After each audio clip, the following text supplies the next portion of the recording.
In 2004, a woman living in Nashville, Tennessee, was sitting up in her bed one night doing some homework for a Bible study class. As she sat there, she started to feel tired, and so she decided to call it a night. She bookmarked the page she was on and then leaned over to put her Bible on the bedside table when she suddenly froze. She was supposed to be alone that night. Her family was gone. But now, standing at the foot of her bed was a person staring back at her.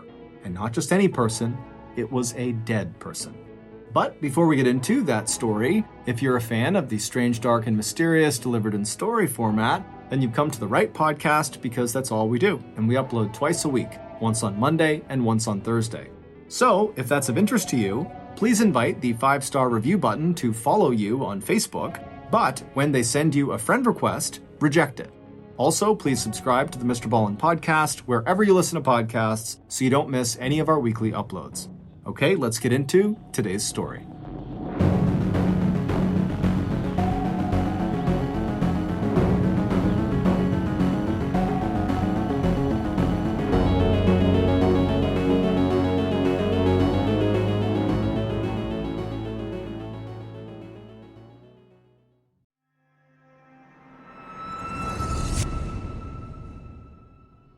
We just moved a few weeks ago, and our kids are actually not enrolled in school here yet, and their school starts in like 2 weeks. Now, we've been confident that we'll get it all sorted out, but last night I was lying in bed and I just could not sleep. I was overcome with anxiety that something would happen and we would not get our kids into school, and then I started running through all these awful worst-case scenarios of what would happen if our kids didn't get into school. In short, I was having a terrible case of the Sunday scaries. The Sunday Scaries is named after that awful, anxious feeling you get usually on Sunday nights, hence the name, when you start dreading all the stuff you have to do the next day, Monday, like work or school stuff or whatever. But in truth, you can get the Sunday Scaries anytime, any day, and really for any reason. Luckily for me, I found a solution for my Sunday Scaries. And so last night, as I lay there stressing out about my kids' schooling, I just got up and I grabbed a Sunday Scaries CBD gummy. And a few minutes later, I was fast asleep. Also, side note, we did get their school situation figured out today. 2022 is all about self-love and taking better care of myself. So whether I need to take the edge off, calm my racing mind, sleep better, or just chill, Sunday Scaries CBD gummies are the answer. Look, we all have the right to live scare-free. Let me save you with my 25% discount. Visit sundayscaries.com and use my promo code MrBallen for your discount. That's promo code MrBallen for 25% off at sundayscaries.com.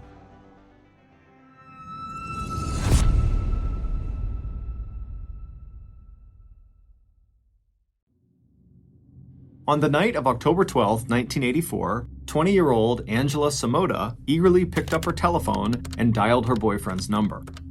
But after he picked up and they spoke for just a few minutes, Angela's smile on her face faded quickly, and while she didn't exactly slam the phone receiver back onto its cradle, she did put it down with more force than she needed to. Angela actually really liked her boyfriend, and even now, after 10 months of dating, her heart beat faster whenever she thought of him. Handsome Ben McCall, already a few years out of college and already a construction project supervisor. But still, Angela couldn't help feeling really disappointed that he had just said no to her invitation to go out with her that night.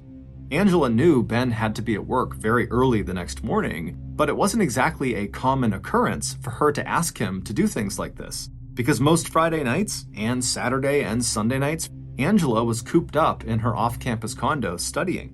Angela was a third-year student at Southern Methodist University in Dallas, Texas, and she was enrolled as a double major in the school's highly competitive electrical engineering and computer science programs.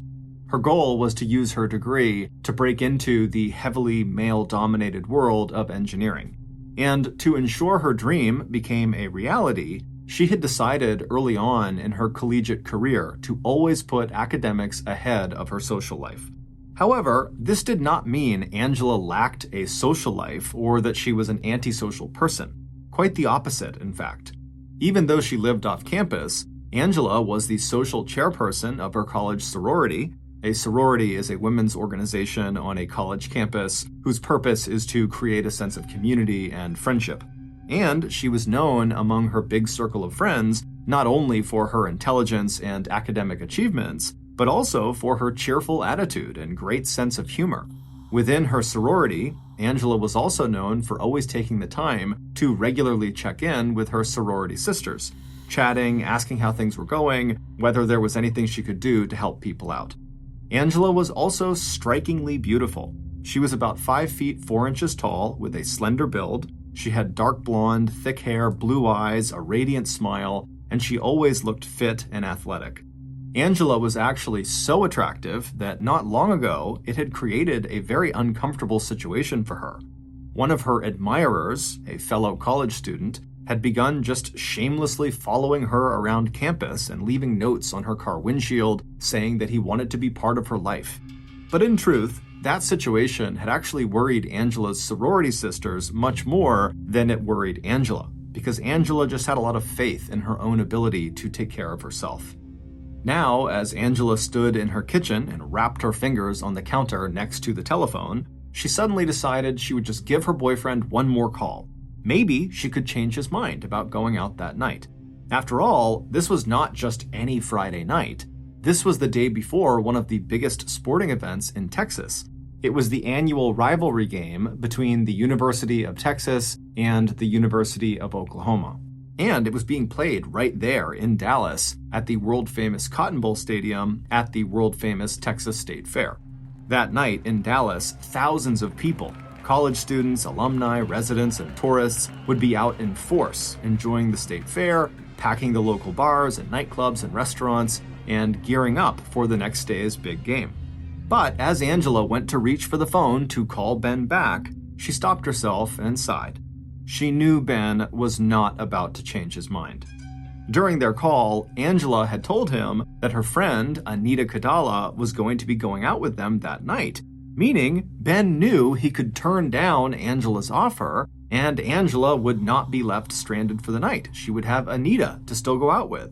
Also on their call, Angela had even pulled out the big guns and tried to make Ben a little jealous to see if maybe that would convince him to go. She had told him that if he was going to stay in, then maybe she would just give Russell a call to see if he wanted to tag along with her and Anita for the night. Russell was really just a friend, but he was a male friend. However, Ben had not been fazed and had just said, "Okay, sounds good, have fun." After sitting there for a moment, feeling totally annoyed and dejected, Angela suddenly sat up and thought, you know what, I will call Russell and see if he wants to go. So she went to her bedroom desk and rummaged around for the notebook where she kept her phone numbers. Once she found it, she turned to the Bees page, and there it was, Russell Buchanan. Russell, who was 23 years old, had graduated a year earlier from Texas A&M's School of Architecture, but Angela hoped that he still liked going to college parties and sporting events. Angela had met Russell during his senior year at a happy hour one night with a group of mutual friends. Russell had immediately been attracted to Angela and had asked for her phone number. They exchanged information, and a few days later, Russell had called Angela and invited her out to lunch. Angela had said yes, but later wound up canceling on Russell, and so they never actually went out on a date. With her phone book in hand, Angela walked back to her kitchen, picked up the telephone, and dialed Russell's number. Even if he wound up not wanting to go, at least this way, Angela could apologize for canceling on him on that one date. But when Russell picked up, he was all in on the idea of going out with Angela and Anita, and so he agreed to meet the girls later that evening. Not long after speaking to Russell, Anita arrived at Angela's condo, and after doing a little bit of studying and taking a quick nap, the girls began getting ready for the night. Before she and Anita left the condo, Angela took one last look at herself in the mirror. She was wearing one of her favorite outfits. It was a black silk jumpsuit with an open back and a pair of black high heels. She knew she looked her very best, but once again, she found herself wishing that it was Ben she was going out with. Turning away from her reflection, Angela picked up her black purse, she grabbed her car keys, and then she and Anita left the second-floor corner condo at 4944 Amesbury Drive. They headed down to the parking lot and hopped into Angela's Toyota Supra car. Angela was not a big drinker and had volunteered to drive them around that night. Angela turned on the car, she put it in drive, and then the two women drove the short distance to Russell's nearby apartment. After Russell climbed in the car around 9:30 p.m., the trio headed 10 miles south to their first stop of the evening, Bennigan's, a local bar known for its steak and ale. But Bennigan's was just a warm-up. By 11:30 p.m., Angela, Anita, and Russell had made their way first to the Boardwalk Beach Club, a singles bar that was popular for its 1950s and 60s style music, and then on to a nightclub in downtown Dallas called Nostromo's. Shortly after they arrived there, Angela, who now missed her boyfriend even more than she had before she left, decided she would just give him another call and see if maybe now he would want to join them. But after being awakened from his sleep, Ben was not any more inclined to come out and meet Angela. However, since Ben was a member of the club where they were at, Nostromo's, he called the front desk and got Angela and her friends access to their exclusive Rio room, which was the back room of the club. Angela still wished she could just have Ben, but the Rio room was a pretty good consolation prize. And so Angela spent the next hour or so dancing inside of this VIP area with Russell and Anita, and then when she wasn't dancing, she was walking from table to table saying hello to all the folks who were in there. According to Anita, it seemed like Angela knew literally everyone at the club that night. By 12:30 a.m., Angela was feeling tired, so she flagged down Anita and Russell and signaled that she wanted to leave. Angela had plans to get up early the next day and actually leave Dallas before the big crowds descended on the Cotton Bowl Stadium. She wasn't going to stick around for the big Texas versus Oklahoma game. Instead, she and some of her sorority sisters had decided to drive 100 miles south to Waco, Texas, to watch the football game between their own school, Southern Methodist University, and Baylor University. When Angela, Anita, and Russell left Nostromo's and stepped back out onto the street, the crowd outside, and really all around Dallas, was just as thick and rowdy as it had been earlier in the evening. The three friends made their way through the crowd to Angela's car that was parked in the outdoor lot across the street, and then about 15 minutes later, Angela pulled up in front of Russell's apartment. Before he went inside, he walked around and gave Angela a long hug, and then when Angela climbed back inside of the car with Anita, Anita looked at her and just rolled her eyes. Anita had had a great time that evening, but more than once when Russell was dancing with Angela in the Rio room, Anita had definitely felt like she was just a third wheel. Angela just laughed it off and said Russell was a friend, and then they pulled away from the curb and kept on driving. By 1:15 a.m., Angela had arrived outside of Anita's dorm room. Angela had asked Anita to stay with her at her condo, but Anita had politely declined. The women hugged and said they'd talk tomorrow. Then Anita went inside of her building, and Angela hopped back inside of her car and then pulled away from the curb and began driving back home. But as Angela drove, she made a sudden decision to swing by Ben's apartment, which happened to be right on the way. Maybe if she just appeared on his doorstep, he might invite her to stay. But that did not happen. When Ben finally opened his front door looking totally groggy and disheveled, he was not pleased to see Angela standing there. After a brief chat, he told her that as nice as it was to see her, he really just needed to sleep, so could she please just head home and they could talk tomorrow. Angela would eventually accept defeat and would turn around and head back down the steps towards the street below. After Ben watched his girlfriend climb back into her car and drive off, he turned around and went back inside and climbed back into his bed. But just 15 minutes later, at about 1:45 a.m., right as Ben was finally dozing off again, he heard his phone ring. Groaning, he rolled over and picked up the receiver, already knowing that it had to be Angela, and it was. But this time, something was very different. She was not playfully trying to convince him to come see her. Instead, her voice sounded strained. Something was wrong. She was calling from inside of her condo, and her first words to Ben were both strange and distracted. "Ben," Angela said, "talk to me." And when Ben heard a sudden noise in the background and the sound of a voice calling out a question, Ben's anxiety flared. "Angie," he said, "are you okay?" Angela hesitated for a second, and then, still speaking in that sort of distracted and disjointed voice, she said, "I let a man into my condo."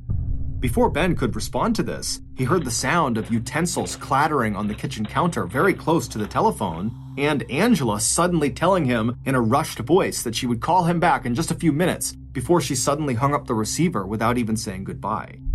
By now, Ben was wide awake, and when a few minutes went by and Angela did not call him back, Ben dialed her number and got no answer. As he jumped out of bed and started pulling on his clothes, he called a second time, and again there was no answer.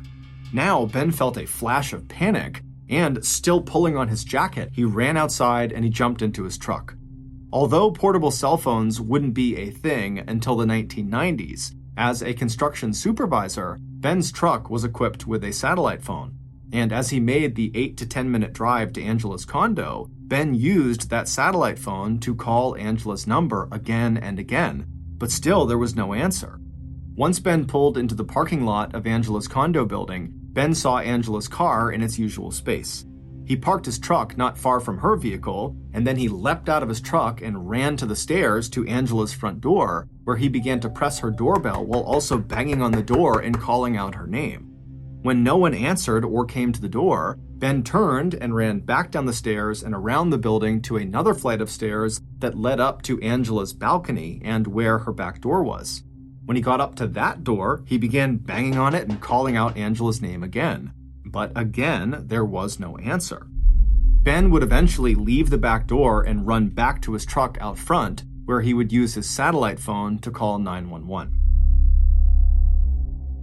At 2:17 a.m., the emergency dispatcher who received Ben's 911 call sent a couple of officers out to do a welfare check at 4944 Amesbury Drive. The dispatcher told the police officers that a young man named Ben McCall was worried something bad had happened to his girlfriend, Angela Samoda, who lived at that address. When the two police officers arrived at the scene 23 minutes later, they found Ben sitting quietly on the back steps leading up to Angela's condo. To that point, the two responding officers had spent that whole night and the early morning hours answering lots of complaints of noise and drunkenness and disturbance, as all of Dallas seemed to be out on the streets partying. And so, tired and at the end of their shift, they were confident that this call would be no more serious than all the others they had been to so far.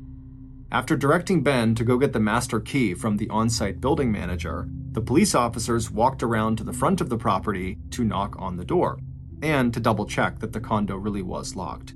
It was locked, and after they knocked, no one answered, but a few minutes later, Ben arrived with the master key. With Ben waiting outside on the sidewalk, the police officers used the master key to open Angela's front door, and then they stepped inside.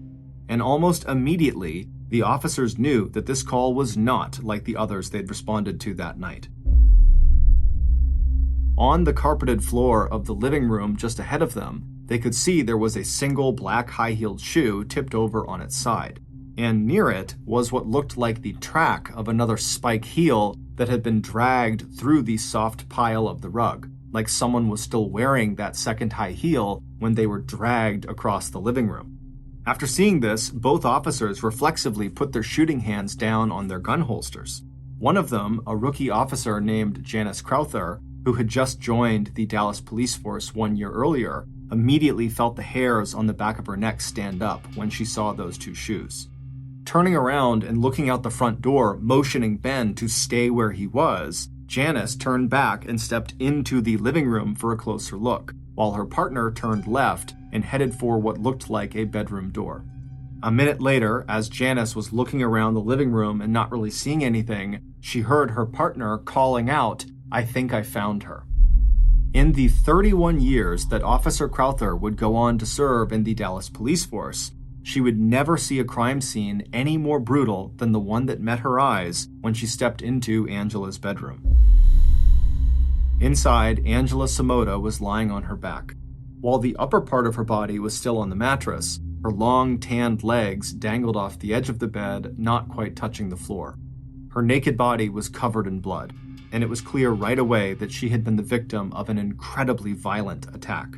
The officers immediately rushed over to her and checked for a pulse, but Angela was deceased. After making sure the attacker was no longer in the condo, police radioed for an ambulance, crime technicians, and a team of homicide detectives. Within minutes, the street outside of Angela's condo, as well as her building's inside parking lot, became the scene of police cars and flashing lights as officers quickly cordoned off Angela's unit with yellow crime scene tape. 30 minutes later, lead detective Virgil Sparks and his partner Russell Graves were standing in Angela's bedroom looking at the ruined remains of a young woman who just hours before had had a vibrant life and a promising future. Their first impression was that this murder had been a crime of intense passion. In violent cases like this, where there was no sign of robbery, police knew from their experience that the motives were often rage, jealousy, love, revenge, or some combination of those. Detectives would need to wait for confirmation from the crime scene techs and the results of Angela's autopsy, but it certainly looked to them like Angela had been the victim of a violent sexual assault. And since there was no sign of forced entry, it also looked like Angela herself had opened the door to her attacker. From the defensive wounds on Angela's hands and arms, and the single high-heeled shoe that was still lying in the middle of the living room, detectives also surmised that there must have been a struggle and that Angela had likely tried to fight off her attacker. And from the smears of blood on the bedroom light switch and the bloody residue around the drain in the bathtub and on the bottom of the shower curtain, it also appeared that after killing Angela, her attacker had used her bathroom to try to clean themselves off before leaving the condo and taking the murder weapon with them. Feeling sure that the killer had to be someone who knew Angela, the first people that the police wanted to talk to were the men in Angela's life, starting with Ben. If it was true that Angela had called Ben at 1:45 a.m., when, according to Ben, she sounded distracted and in trouble, which had prompted him to go check on her at her condo, and given that Ben called 911 at 2:17 a.m., then the murder had to have occurred during those intervening 32 minutes. If the killer wasn't Ben, then that meant Ben had just magically arrived at the condo within minutes of the killer making their getaway. It just seemed too convenient for Ben. So the detectives believed Ben had to be involved, or at least know something about what happened. His proximity to the crime and connection to the victim was just impossible to ignore. 30 minutes later, Ben was sitting across from the detectives in the interrogation room at the Dallas police station. And the thing detectives noticed about Ben right away was his very unemotional response to what had just happened to his girlfriend. Ben just kind of sat there quietly as if nothing had happened. So when Ben again brought up the phone conversation he'd had with Angela at 1:45 a.m., when she sounded scared and she said that she let a man into her condo, the investigators were just not necessarily buying it. They felt like maybe Ben was making this call up.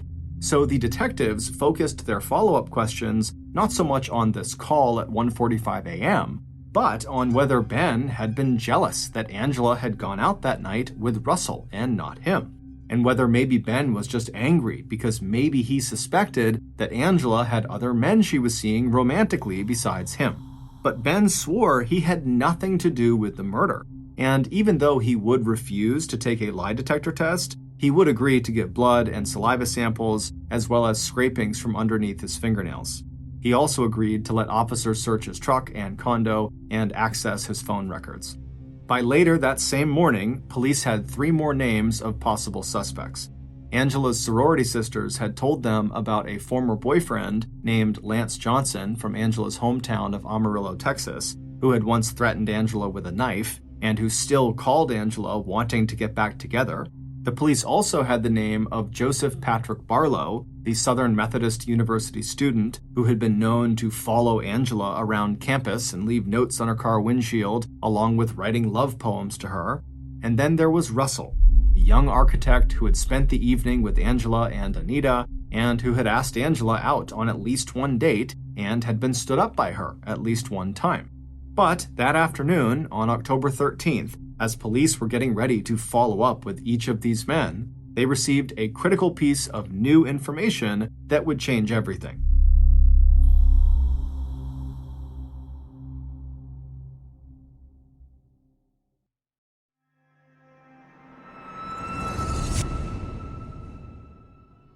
Ever since we moved to our new house a few weeks ago, I have been making an effort to work out on a more consistent basis. But where we moved is very hot, and I have always liked to exercise outside. So at the same time I've begun this fitness/health push, I've also had to make a real effort to ensure I'm always hydrated.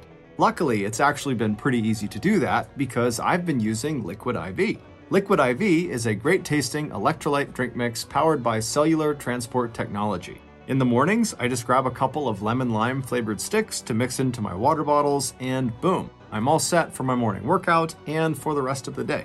One stick of Liquid IV in 16 ounces of water can hydrate you 2 times faster and more efficiently than water alone. Also, Liquid IV contains 5 essential vitamins: B3, B5, B6, B12, and vitamin C. And of course, Liquid IV just plain tastes great, especially during and after a workout. Grab your Liquid IV in bulk nationwide at Costco, or you can get 15% off when you go to liquidiv.com and use code MrBallen at checkout. That's 15% off anything you order when you shop Better Hydration today using promo code MrBallen at liquidiv.com.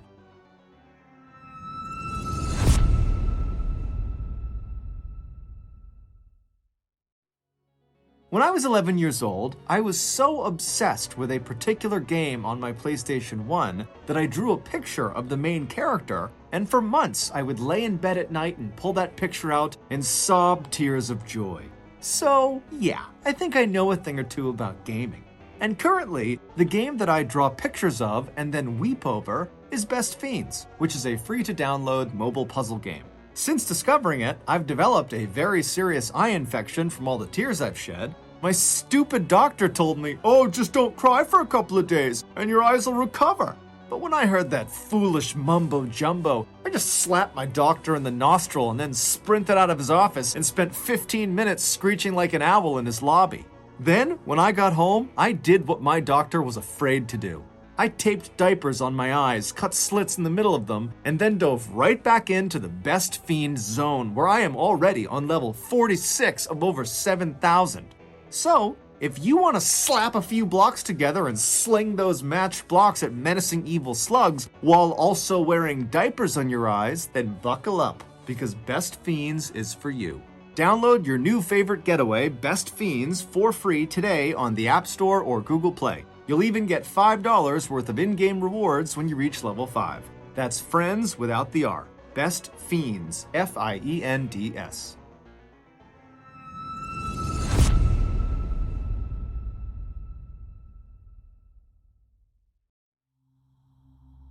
The preliminary results from Angela's autopsy had come back, and she had indeed been sexually assaulted, and her attacker had left behind plenty of bodily fluids, including semen, which meant her attacker was a male. But a test of those bodily fluids showed something unique. It would turn out the man who attacked Angela was what's known as a non-secretor. A non-secretor is an individual, man or woman, whose blood type antigens do not show up in bodily fluid other than blood. In other words, their saliva or semen or other fluid secretions do not contain any markers of their blood type. Approximately 50 to 80% of all people are secretors, while 20 to 50% are non-secretors. And so, this information immediately allowed police to start ruling suspects out. Today, police use DNA testing to track bodily fluids back to an exact individual. But back in 1984, when Angela was murdered, this kind of rough sorting of suspects using information like whether they were a secretor or not was about as good as police were going to get. So, with the non-secretor news, coupled with bulletproof alibis, the list of suspects suddenly dropped from 4 names down to just 1. Not only was Angela's potentially violent and jealous former boyfriend, Lance, a secretor rather than a non-secretor, he was also asleep in his parents' house in Amarillo, Texas, on the night of Angela's murder. And although the student who had followed Angela around campus would turn out to fit the bill as a non-secretor, he too had a rock-solid alibi that ruled him out. That left 2 suspects, Angela's boyfriend Ben and Russell Buchanan. And while Ben had seemed very much like the number 1 suspect, the search of his truck and apartment had turned up nothing, and phone records placed him far enough from the scene at the suspected time of Angela's death that police doubted he had the time to commit the murder.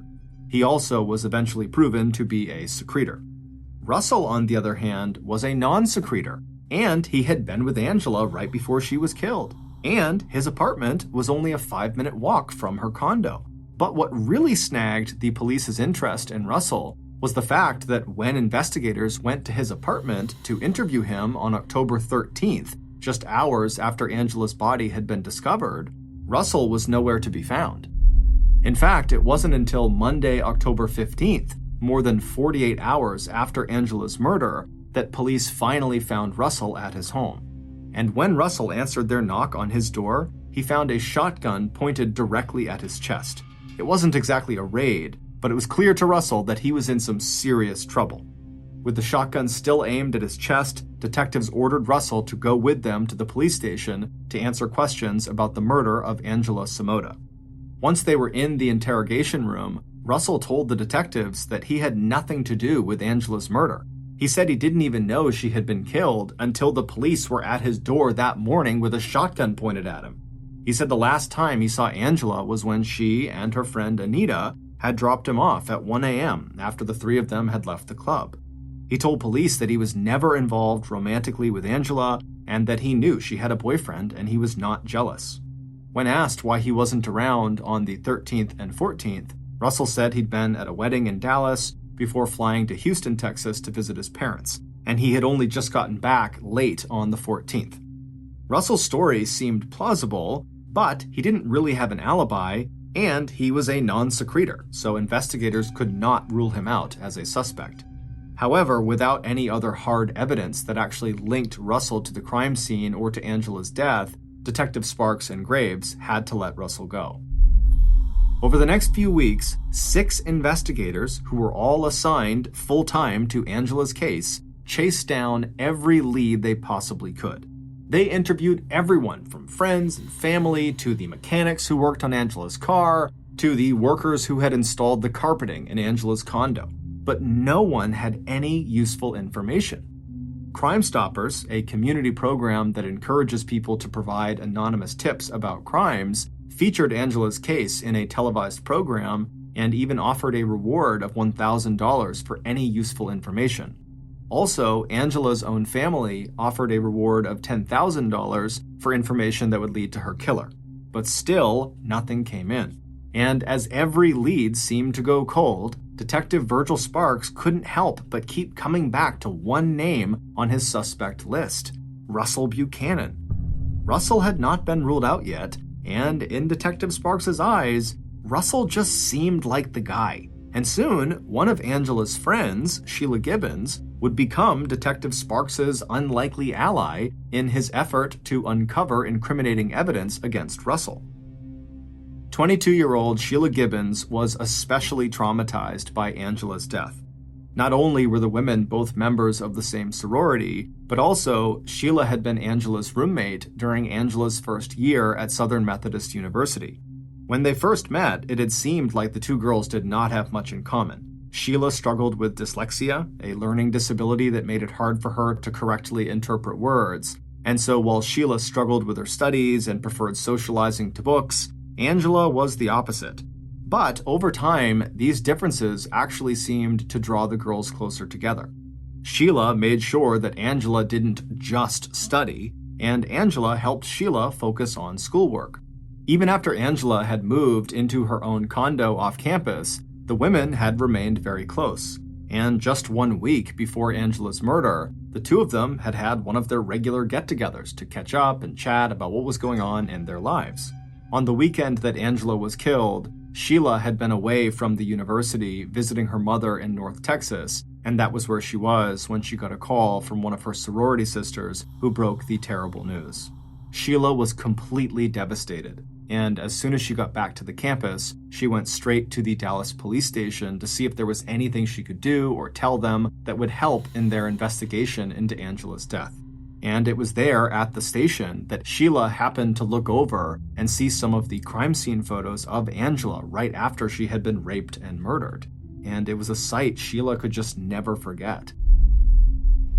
After speaking with Detective Sparks and getting the impression that he was especially suspicious of Russell, Sheila offered to arrange and record conversations between herself and Russell in hopes that Russell might tell her something incriminating.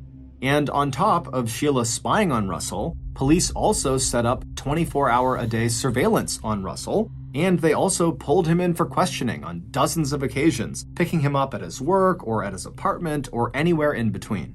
But all of that came to a screeching halt in April of 1984 when Russell hired a well-known defense attorney who told police they had to either charge Russell with a crime or leave him alone. And because at that point police still had not unearthed any hard evidence against Russell, they were forced to just leave him alone. And so Russell became yet another dead end. And by the late spring of 1985, the Angela Samota murder investigation had basically gone ice cold. And around the same time that investigators set Angela's files aside and changed the status of her case from active to suspended pending new information, Angela's friend and Detective Sparks' unofficial spy, Sheila, really started to struggle. Angela's unsolved killing had shattered Sheila's sense of safety and security, along with her belief in the justice system. Convinced that Russell had just gotten away with murder, and still feeling totally traumatized by the brutality of her friend's murder, Sheila would drop out of Southern Methodist University in the middle of her senior year.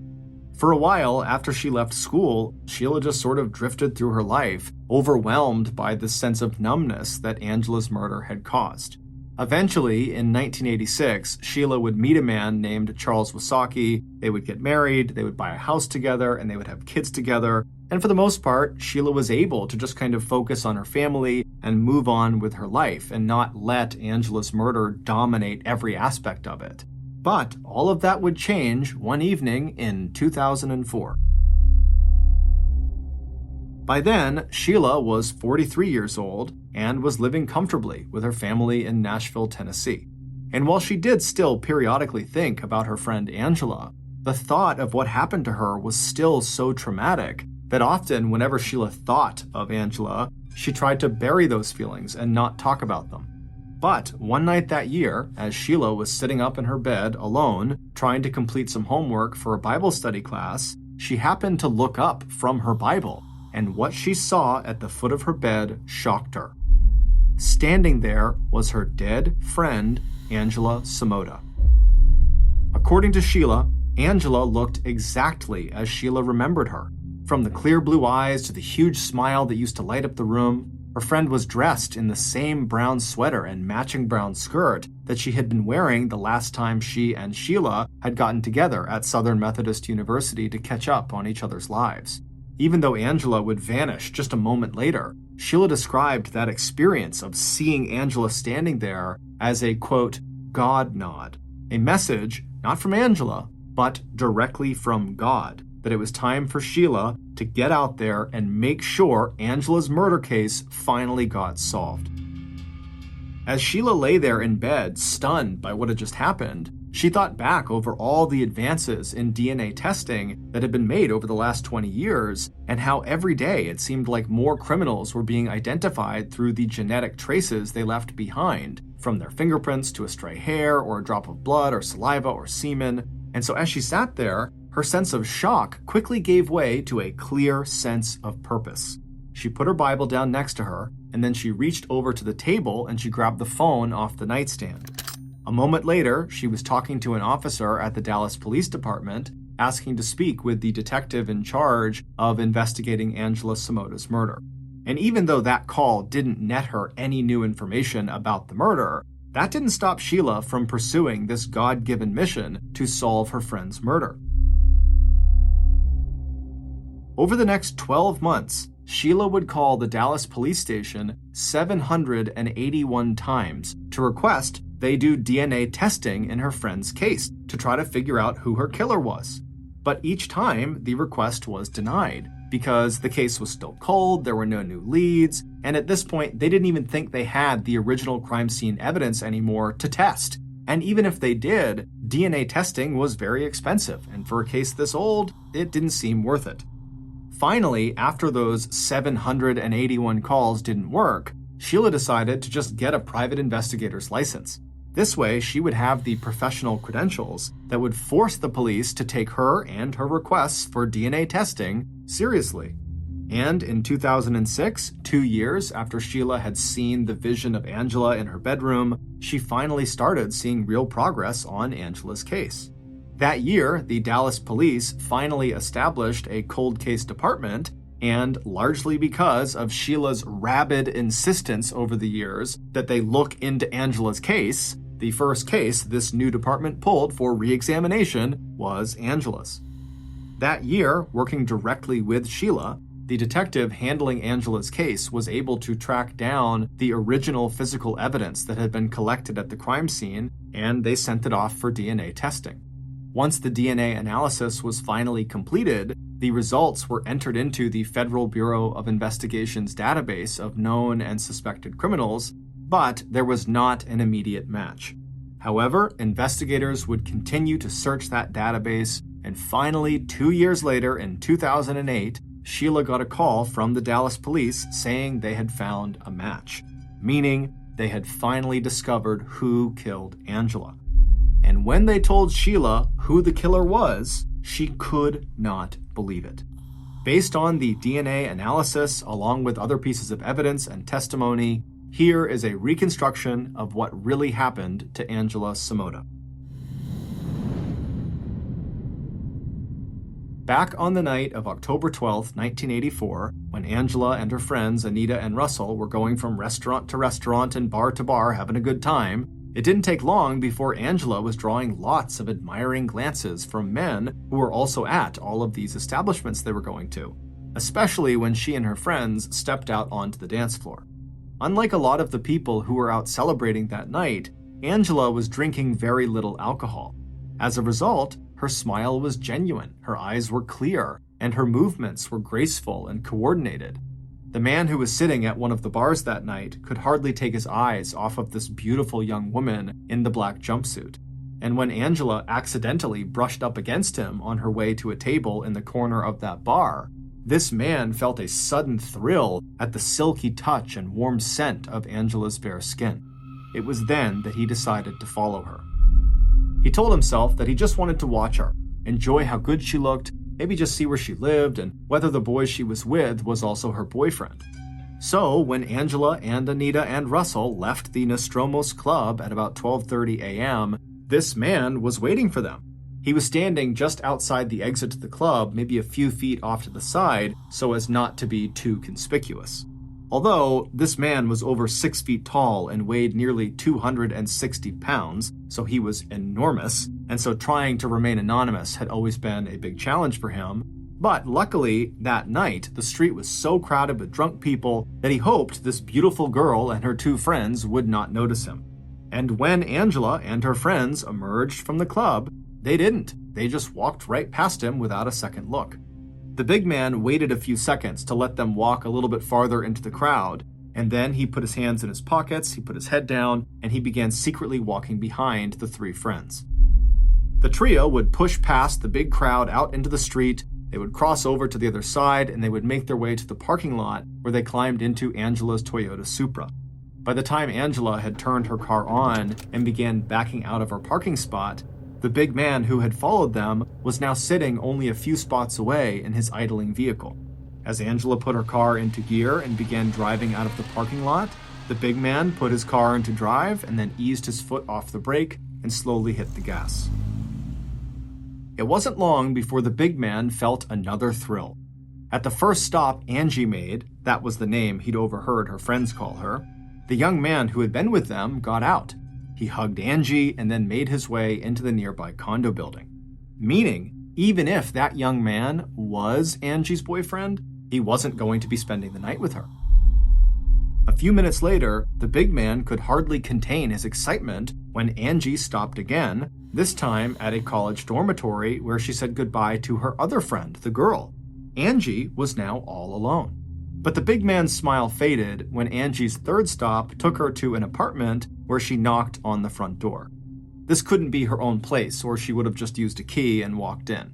A minute later, an outside light switched on, and the big man saw another young man open the door, and a moment later, Angie had stepped inside and the door had shut behind them. So that was it, the big man thought, at least for tonight. That young man who had just opened the door must be Angie's real boyfriend, and she is going to spend the night with him. The big man suddenly realized how tightly he was gripping the steering wheel, and he took a few minutes to force himself to just breathe and relax. But even as he was getting ready to turn his car back on and drive home, the door to this apartment opened again, and he saw Angie step back outside, her blonde hair shining like a halo in the porch light. Watching intently from his car, the big man held his breath, then let out a sigh of relief when the young man inside the apartment stepped back inside and closed the door. Angie was alone again. Breathing a little faster now, the big man in the car watched as Angie walked back to her Toyota. She unlocked the door, slipped once more behind the steering wheel, turned on the engine, and pulled back out onto the road. She never noticed the car that pulled out behind her and followed her the rest of the way home. 10 minutes later, Angie was climbing the steps to her condo on Amesbury Drive. The big man had parked his car on the other side of the street and made a mental note of which unit was hers. He had made up his mind. He was going to go inside. But it was important that he got to her right now before she was settled in her bed. So, after taking a deep breath, the big man looked around him to make sure no one was watching. Then he climbed out of his car, he shut the door quietly, and began walking across the street toward Angela's building. Once she was inside of her condo, Angela put down her purse and hung up her car keys. But just as Angela was about to slip out of her black high heels and head for the bathroom, she heard a sudden but quiet knock on the door just a few feet away from where she was standing. Then she heard a man's voice and more knocking, still quiet but insistent. Whoever was out there sounded apologetic and kind of embarrassed, and so Angela stepped closer to the door and just listened. The man outside began talking again. He said he just needed to find out where the nearest payphone was. He'd just take a second or two of her time. Please, could you just open up the door? Reassured by the tone of his voice, Angela reached out and she unlocked the door.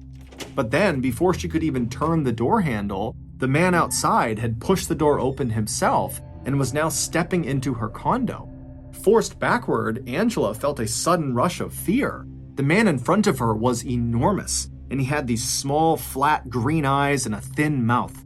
And as soon as he was inside of her condo, he just started repeating his question about the payphone while also simultaneously turning around, shutting her door behind them, and locking both of them inside of her condo. Then, with the door locked, he turned back around and faced her and began slowly walking toward her while asking if he could use her bathroom. For just a second, Angela squeezed her eyes shut, trying to gather her thoughts and find a way to make him leave her condo. And then she thought of Ben. What she needed to do was call Ben. This huge man would never hurt her if he knew that she'd told her boyfriend that he was here in the condo with her. So, as Angela forced herself to open her eyes and face the big man who was bearing down on her, she also reached out for the phone on the kitchen counter and quickly punched in Ben's number. The man didn't try to stop her from using the phone. He just continued walking closer and closer to her while asking, "Where's your bathroom? Where's your bathroom?" With the phone up to her ear, Angela quickly gestured to the intruder with her other hand toward a tiny hallway on the other side of the living room where the bathroom was located. As the big man suddenly turned away from her and began striding toward that hallway, Ben answered Angela's call. Right away, Angela began speaking, doing her best to stay calm, but her voice sounded strange and disjointed. "Ben," she said, "talk to me, please." And in the seconds that followed, Angela kind of awkwardly explained that she had just allowed a man into her apartment, and he's using the bathroom, and he's asking about a payphone, and did Ben know if there was a payphone near her condo? Maybe if the intruder knew where the payphone was, he'd just leave. But before Angela could explain anything else, the big man emerged from that hallway near the bathroom and strode right back over to Angela and again began asking her over and over again, "Where's your bathroom? Where's your bathroom?" The big man was now so close to Angela that the only way to put distance between her and him was to hang up the phone and back up. And so Angela quickly told Ben she'd call him back in a few minutes, and then she dropped the receiver onto its cradle.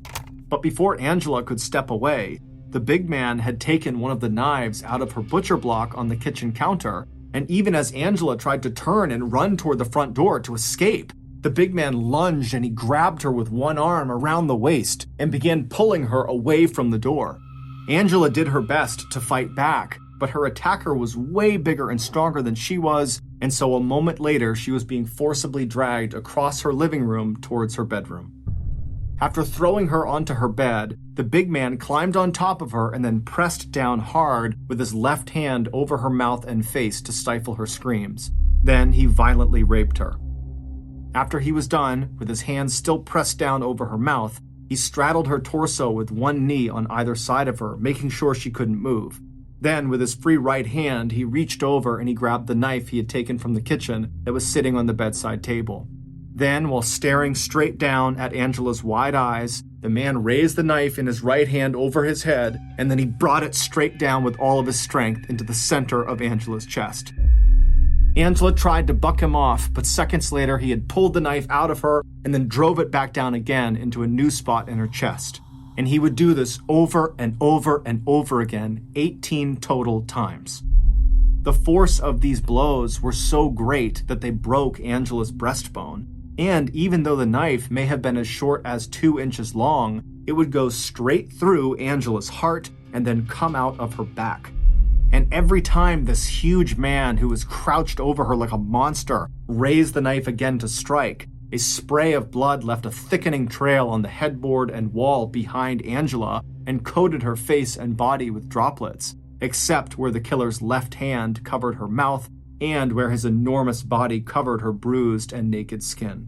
Janice Crowther, one of the police officers who first discovered Angela's body early in the morning of October 13, 1984, would later testify at the killer's trial that when she first walked into Angela's bedroom, it looked like Angela's heart had been cut out and was laying on top of her chest.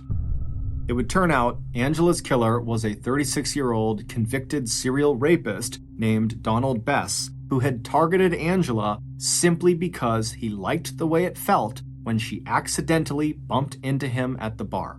That was all it took. Angela didn't know him, and he didn't know her. Angela was simply in the wrong place at the wrong time. Donald was already an experienced predator when he first came in contact with Angela. He'd gotten out of prison on parole just 6 months earlier in March of 1984 after serving only 6 years of a 25-year-long sentence for rape, kidnapping, and aggravated assault. Although he was living and working in Houston, Donald had made the 240-mile drive north to Dallas several times that summer and fall to visit friends and to meet women at local bars. 9 months after getting away with the rape and murder of Angela Samoda, Donald would go on to rape, but not kill, yet another Texas woman. However, this time he was caught, and in 1985 he was sentenced to 999 years in prison, however, again with the possibility of parole.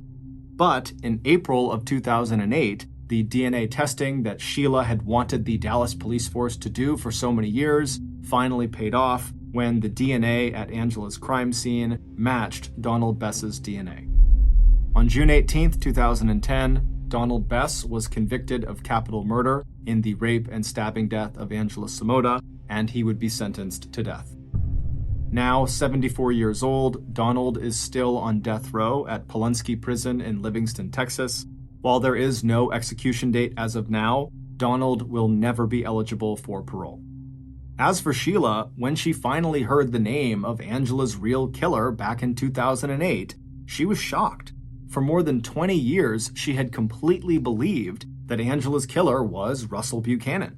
In February of 2012, Sheila met with Russell in Dallas to apologize for her attempt back in 1984 to connect him to Angela's murder, and her belief in the years that followed that he was the guilty party.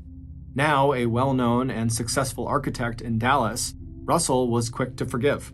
In the end, Sheila's persistence had not only led to the discovery of Angela's real killer, but it had also finally lifted the cloud of suspicion Russell had been living under for more than 2 decades. Sheila is still a practicing private investigator. Her specialty is cracking cold cases. Thank you for listening to the MrBallen podcast. If you got something out of this episode and you haven't done this already, please invite the 5-star review button to follow you on Facebook, but when they send you a friend request, reject it. Also, please subscribe to the MrBallen podcast on Spotify, Apple Podcasts, Amazon, Google, and everywhere else you get your podcasts. This podcast airs every Monday and Thursday morning, but in the meantime, you can always watch one of the hundreds of stories we have posted on our YouTube channel, which is just called MrBallen. We now have a registered 501c3 charitable organization called the MrBallen Foundation that makes it as easy as possible for you to join me, my family, and my team in supporting those whose lives have been most impacted by violent and heinous crimes. Monthly donors to the MrBallen Foundation Honor Them Society will receive free gifts and exclusive invites to special live events. But the real reward is helping to create a new ending to the story for victims of violent crime. Go to MrBallen.Foundation and click Get Involved to join the Honor Them Society today. If you want to get in touch with me, please follow me on any major social media platform and then send me a direct message. My username is just @MrBallen, and I really do read the majority of my DMs. Lastly, we have some really cool merchandise, so head on over to shopmrballen.com to have a look. So that's going to do it. I really appreciate your support. Until next time, see ya.